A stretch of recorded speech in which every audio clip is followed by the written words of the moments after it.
Hello and welcome to another episode of Accountant's Lounge. I'm your host, Dawn Patton, and this here with me is Ashley Ford. And we are just two accounting business owners talking about the behind the scenes of what it's like to grow our virtual accounting firms. Today, we are sharing some of our favorite interview questions to ask. Ashley, I'm going to pass the baton to you right now. What are some of your favorite questions to ask on an interview? Yeah. So if you've listened to some of our other episodes, we've talked about the hiring process. And by the time they're getting to the interview, we've had some initial vibe checks with them, but this is really our chance to get to know them a little bit better on a little bit of a deeper level to see if they're going to be a good culture fit, ask some questions that you might have from the resume or from the video that they submitted. So really just diving a little bit deeper here. But in true fashion to just who I am as a person, these calls always start off with a little bit of small talk. Um, Partly because we're trying to warm things up. We're trying to get to know them a little bit. I want to hear them open up. I'm really trying to make them feel comfortable to be in this interview, get to know how I communicate a little bit. And the truth is that behind the scenes in our business, all of our calls start with small talk. So it just makes sense that we're really starting the interview that way too. Do you guys do the same, Dawn? Absolutely. In fact, when I was thinking, like, what are our favorite interview questions to ask? We don't have very consistent interview questions, but the one consistent thing we have is we need someone who can do small talk at the beginning. And if they don't do it at the beginning, because sometimes people are nervous, we try to give them multiple opportunities throughout. And like we purposely derail the conversation of like, oh, let me go on this story or this tangent to kind of like give them permission to do it sometimes. Cause sometimes people need that first. Like they're Yeah. so used to like a structured interview that they're not going to warm up right away. Though brownie points to the people who do warm up right away. But yeah, like even in fact, just yesterday we were on an interview with a gal, um, and we got to talking, and like 10 minutes into the interview, she goes, "Okay, I am so sorry for derailing this conversation. Do you want to like get to the actual interview now?" And I laughed and I was like, "You don't even know this, but this is actually part of the interview. We need to see if people can do small talk and just hold space and conversations and like relate and storytell and not make it all about them, but like Yeah. just set that like safe, we're friends, friendly, very like approachable zone because that's Yes. really important to do with our clients. And like, and you're acing this part. And she was like, "Oh, well, yeah, I had no idea. she's like, well, one of my favorite parts about being the account manager, like being the bookkeeper, is those client relationships." And she's like, "So anytime someone tells me like when their kid's birthday is or different goals that they have," she's like, "I'm always jotting notes about my clients and writing it down." And I'm like, more brownie points. See, you're still acing it. Like that's Yeah. what we want is those people who can form those relationships and like just create that safe, friendly, comfortable space for our team and for our clients. Yeah, and that's amazing information that you get from that small talk that you might not otherwise have gotten out of a really formal question. Like one Yeah. of your formal questions might not be when you're talking to clients, do you jot down information that they say, like their birthday? Like that's just not really an interview style question. Yeah. But if you can get them chatting and feeling a little bit comfortable about the process, they might share things that are going to be really encouraging, something you really want to hear, or something you might not really want to hear, but they'll open up a little bit. You'll get to know them a little bit more.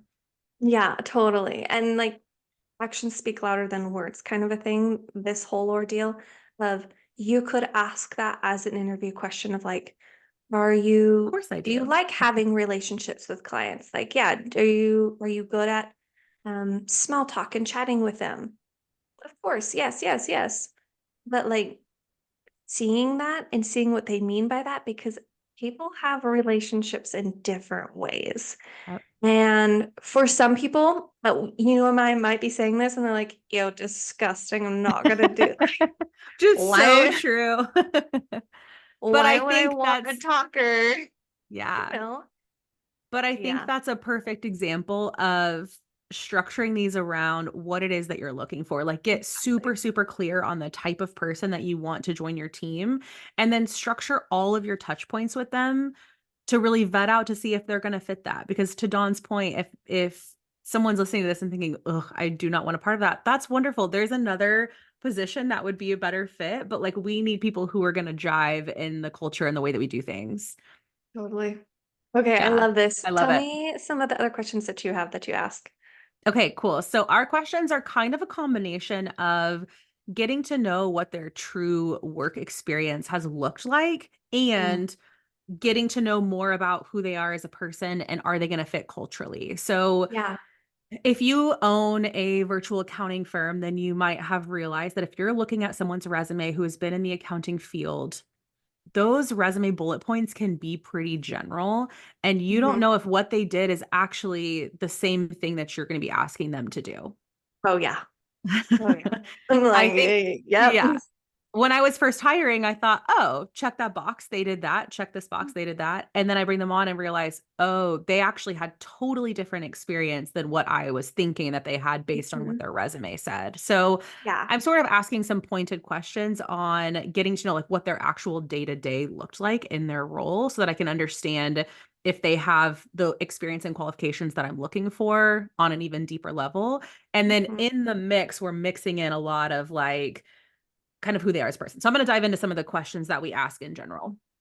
I So love one it. of the ones that I ask if we don't already know this information through the previous touch points we have is basically why they're leaving their previous role. So I usually will open it up with something like, tell me about your current job and what your day to day looks like and why you're looking to make a switch.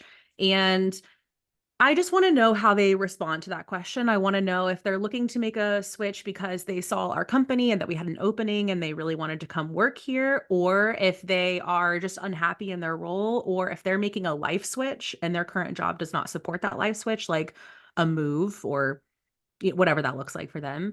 So I just kind of want to know, like, why are you wanting to leave and what are those motivations behind there? And again, not everything is a red flag or a deal breaker. We're just trying to get to know them as a person at this point. Yeah. That's a really Um, good point. yeah. I And you kind of just like go through their resume, like individually, and ask specific questions that are on their resume as you're trying to understand what they're doing. Like when it comes to like No, the job tasks. it's more like what does your day look like in your current job? Or Okay. if I'm looking for like certain experience and I'm not understanding that on their resume, I might ask pointedly, like, hey, I see that you were involved in accounts receivable. What did those processes look like? Like, talk me through what your day looked like when you were doing accounts receivable. Or, but usually it's more general than that. Like, talk me through what a day or a month looked like in your previous role. And it's usually pretty easy to see, like, based on how they describe it, if it's something similar to what we do, or maybe they had a different process, or they were really involved in a singular process of the like full accounting picture. And I'm just trying to understand, like, what were they actually doing in their role? Maybe what if they were using tech?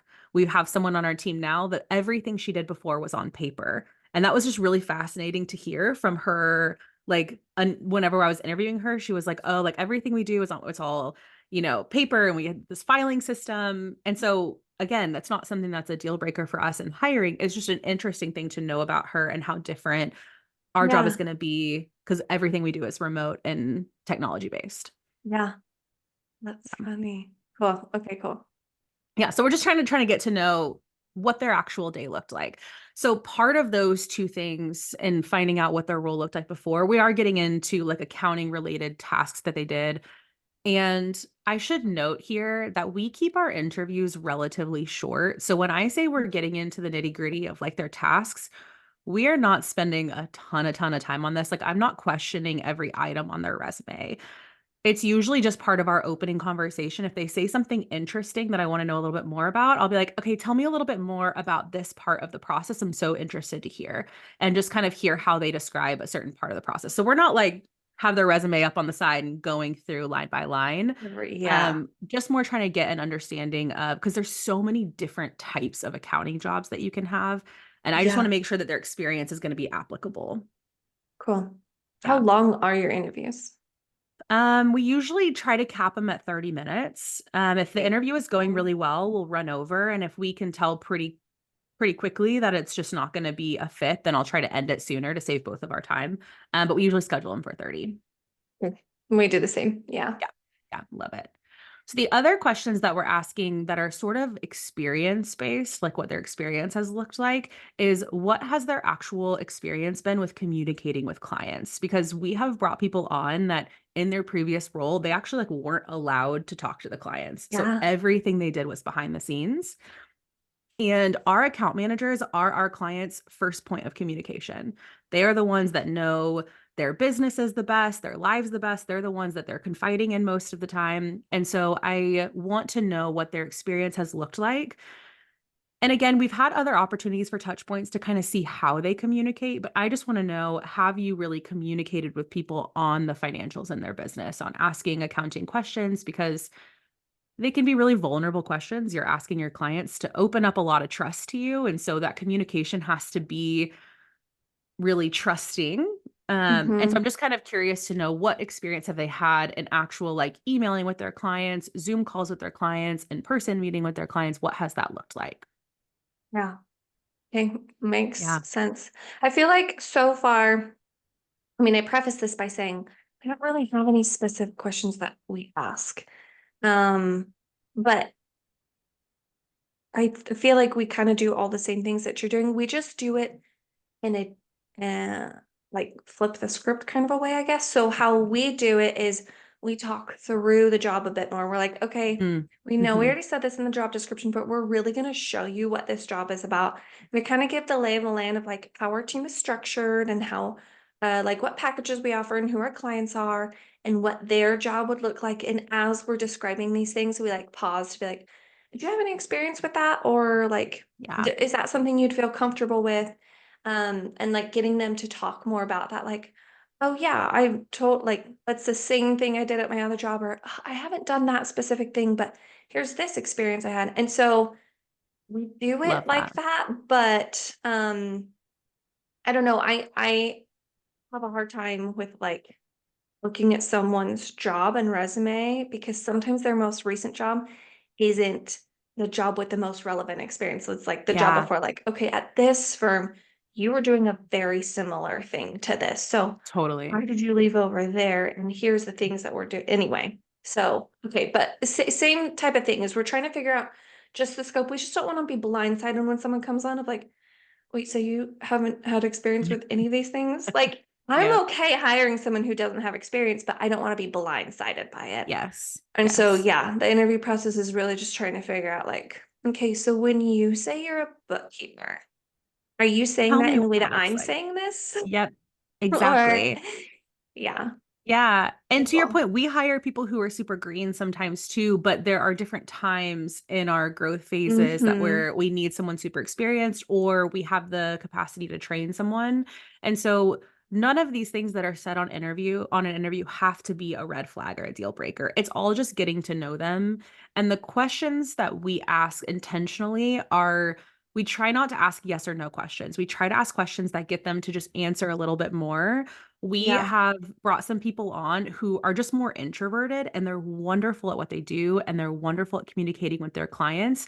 But they are the type of people that if you ask a yes or no question, they're just going to say, yeah. And you're Mhm. like, okay, I really wanted you to expand on that a little bit more so I could get to know you. So we really try to flip our questions and ask a little bit more open ended, Yeah. like, tell us about this thing or what was your experience with And this, to if get them you ever talking. find yourself asking yes or no questions, because I do that a lot, I'm like, do you have experience with that? That's a yes or no question. If they say yes or no, just like, "Well, tell me more about that." Like Yep, that's my, 100%. I say that all the time. Tell me more about that. Tell me Yeah. more about that. Tell me more about that. Like over and over and over again. And again, though, something, at least for our culture, is I don't want to feel like I'm ever pulling someone's teeth. Yeah. And so if I find myself having to do, tell me more about that every single time, and it's not a me thing, it's not because I'm Yeah. taking over the conversation or only asking yes or no, but it's like a them not offering stuff up. That's actually tends to be a red flag for us Yeah. because I'm like, I don't want to have to be pulling your teeth to communicate with you. I want to be able to have a conversation and talk through stuff. And if you can't even talk to me about what you do, Yeah. how are you going to talk to me about some of the hard conversations of you made this mistake or here's your thought process? That's a really hard one for people to Yeah. get through. Like, this was my thought process on this. And so if you can't tell me about what you do, how are you going to tell me how you thought through that thing and why you chose to do that and help me make sense of things or yeah. So Yeah. And how they're going to talk to your clients. You know, we don't Yeah. want somebody who, if a client asks a question, they're just going to respond and say, yeah, we need you to Mhm. like, you got to warm Ex- things up a little bit more, explain things deeper. Especially in our industry. Is there Yeah. like ever a yes or no question in accounting? No. No, the answer is Always, always it it depends. depends. Yep. Mhm. Yep. And so we can't have someone who's a yes or no person. I mean, we Yeah. can. We just have to put them in the right place on the Right. team. But the yes or no person has to be in a strategic place. And the person who's answering all those it depends questions needs to be able to answer the it depends part. Like, Yep. throw it up for me, honey. Like, spell it out. Tell me more. Yep. Hmm. Yeah, exactly. So we're really just trying to get them to open up so that we can understand a little bit more about what they're about. Another big question that I talk about here, if it was not addressed in the video portion, which if you haven't watched that episode, go back and listen to it because we really dive into it. But one of the questions I ask during our video interview process is, what has your experience been with remote work? And if they didn't fully answer it then, or if I have questions about their remote work, I will ask it again because in my experience, when we have brought people on that have never worked a fully remote job before, it takes them much longer to adjust to the work from home lifestyle because it is a different it is different getting adjusted to staying productive and motivated and yeah, just productive and motivated when you work from home if you've never truly done it before. And I always just like to know that ahead of time and make sure that when we're onboarding them, that I'm really giving them the tools that they need to succeed in working from home. Yeah. And so I always just like to know, like, did they have like a full-time remote work from home job before, or did they just work from home on sick days, or like work from home if it was snow and they couldn't drive in? You know, I'm just curious in what that looked like. So usually we get that answer in our video process, but if we didn't, I usually will dive into that. And that goes into, Don, what you were saying earlier a little bit. I usually will approach this question and talking a little bit more about how our team operates, how everything is virtual, how we communicate with each other, how we communicate with clients. And that sort of leads us into like this is all remote. We're all working in a remote space. What does your typical day look like when you work remote? Do you have a dedicated space? Do you enjoy working from home? Because not everybody does. They might Yep. think that they do, but they might not really thrive in a work from home space. So we're just sort of having conversations around the idea of working from home. I love that. I think that's super important. Um, I actually didn't used to think that was important because I'm an introvert. So I'm like, who doesn't Don't make me leave the house. who doesn't think this is the best thing ever? I'm also very self-motivated. Yeah. So it was one of those things, like it was a big blind spot for me about working from home can actually be a severe challenge to some Yeah. people.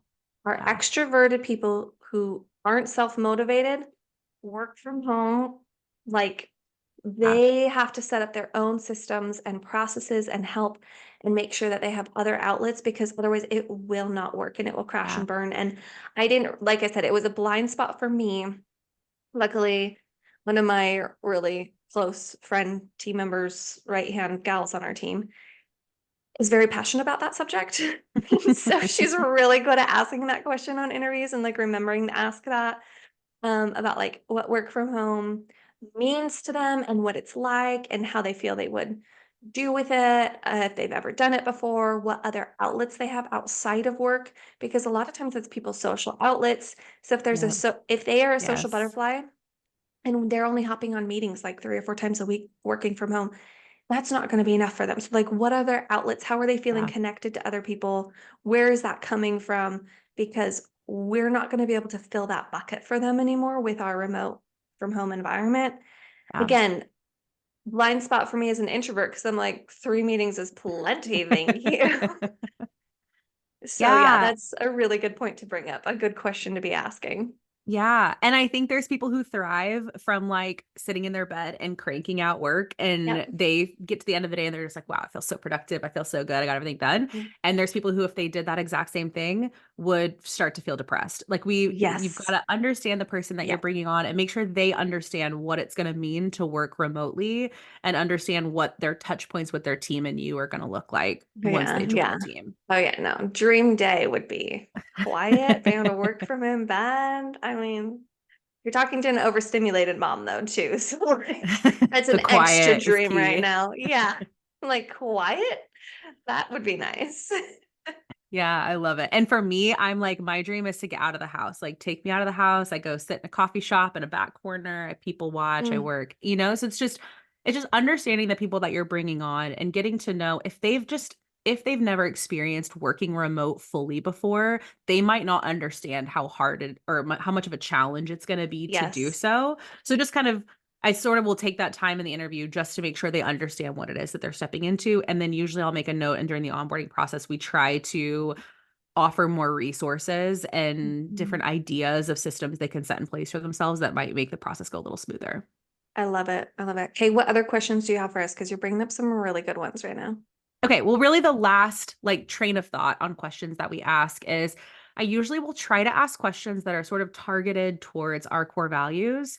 And sometimes I'll touch on all of them. Sometimes I'll only do Yeah. one. So, for example, one of our core values is being growth minded. And this applies both to our internal team and our clients. Like, we just enjoy working with people who are Yeah. excited about learning new things. It doesn't always have to be learning new things about accounting, it can be something totally unrelated, but just someone who has this growth mindset of just like interested in evolving who you are as a person. And so I usually will ask some sort of growth minded question on like, what's the last thing that you learned? What's the last skill that you learned? When's the last time you picked up a new hobby or something along those lines? Um, just to kind of get to understand, are they someone who is interested in learning more or evolving as a person? Or is the last like new thing they learned, was it forced on them by a job or by schooling? So just kind Yeah. of try to ask some targeted questions towards our core values to see how they fit in there without them being super stiff questions. Okay, I really like that because that's also one of our core values. But I think I sometimes have this big block around asking like cultural questions because those come across as like the scripted generic ones of like, okay, and what is your like worth quality or blah blah blah. Like Yeah. those questions that like we're avoiding because they don't tell us enough. Like those are too mm, I don't even know how like a word to describe those types of questions that I'm looking for, but they just don't really capture the essence of what we're looking Yeah. for when we're doing the interview process. But I think the way that you structured that of we're not straight asking, are you growth minded or tell me how you're doing this? But it's like this like kind of sly way to see like Yeah. it's also like a tell me more like okay so what are you currently interested in what are you learning about right now when's the last thing like last hobby you picked up I really like that. Yeah. Yeah. That's a big one that I lean into is the hobbies. Like what kind of hobbies do you have outside of work or what's the last hobby that you picked up? What's the last like new skill you learned? And I'll give an example of Yeah. something, like gardening or whatever. Like I'm just curious. Are you interested in learning new things? And then it also a lot of times will give me insight on who they are. They just will kind of chit chat about things that they like to do, maybe outside of work, which I think is great. Yeah, I like that. I mean, it's kind of similar to the question that we ask in our video interview about like, tell me about you Yep. and your family life, your work life, hobbies and stuff. And we want to hear all those things, but I've never thought of relating that to the growth minded. So Yeah. Yeah. good tip, Ashley. There's a lot of ways I think that you can ask pointed questions in a really non-pointed way. Again, we don't want to ask yes or no questions. And my goal is to not make, Dawn, I know this is your goal too, but we don't want to make the conversation stiff because we want them to open up and feel comfortable. I feel like that's when we're truly going to get to know the real side of them and get to understand who they are and then be able to imagine how they're going to fit onto the team. Hmm. So really just asking conversational style questions, but like directing the conversation in different ways to learn more about the person. That's exactly it. Yeah. Keep it conversational, but direct the conversation. Yep. Yep. Love it. Love it. Yay. Okay. Any other tips about questions, interview questions that you love, or maybe the interview process I think that the you want to last thing, share? yeah, no, I think the last thing I'll say is just that sometimes you might need to do more than one interview. And that could be for a multitude of reasons. Sometimes you know that you have certain questions you want to ask in a second interview. Maybe you want to bring someone different to the call on the second interview, or maybe you get off the first interview and then you're waking up at 2 a.m. like, I really am curious about this one thing that they said, or I'm interested in this whole line of Mm, question that we didn't really get to. So just know that the goal of the first interview is to get to know them as best you can, but you can always open up opportunities for future interviews if you feel like it would be beneficial for you and them to get to know each other a little bit more. Because again, they're interviewing you as well. Totally, totally. The last like 3 hires we've had, or like the last like 3 hiring processes we've done, I feel like my first interview, I always call them back for a second interview. I'm like, apparently I'm just still in warm-up phase over here, but that for whoever gets interviewed first, I'm calling you back for a second interview because I I don't know. I don't know. But yes, you can definitely do second interviews, ask follow-up questions. Um, if you're concerned about their written communication, which Yeah, is a big thing in remote firms, you can ask follow-up questions via email. That's a tip I have. totally. Um, and see how they answer it in that way. But yeah, get creative, personalize it. Um, biggest thing that you're looking for is really gaining a grasp on this person and who they are and seeing if they would fit in this position or fit in another position. And also, I guess my last tip that I'd say is don't be so stiff on your job description that you're not willing to like mold it a little bit for the right person. Totally. Don't feel like you're stuck and you have to mold it because these are the only options you have. Like, no. But if you're so excited to hire someone, but there's just like one quirk or one thing that's not quite right, change it up a little bit. Yeah. Yeah. So, And remember that you're building a business. Like this is your business and you're choosing who you bring on, you're choosing what those roles look like, and you get to choose what your hiring process and what your interview questions look like. So don't be afraid to go a little off script, a little outside of the box, a little off normal, because that's just going to be more true to who you are and true to your business. yeah. Love it. Well, thanks for having this conversation. It's a Was new I word. I'm saying here for it. convo or not? But thanks for having this conversation with me, Ashley. I just love chatting with you about these things. And thank you, listeners, for being here. Continue to like, subscribe, comment on the videos, anything that you want to share with us to keep this conversation going. Go join our Facebook group, watch other videos. We really want to make this a community of just all of us growing together, sharing knowledge that we have. So come join with us and thanks for being here.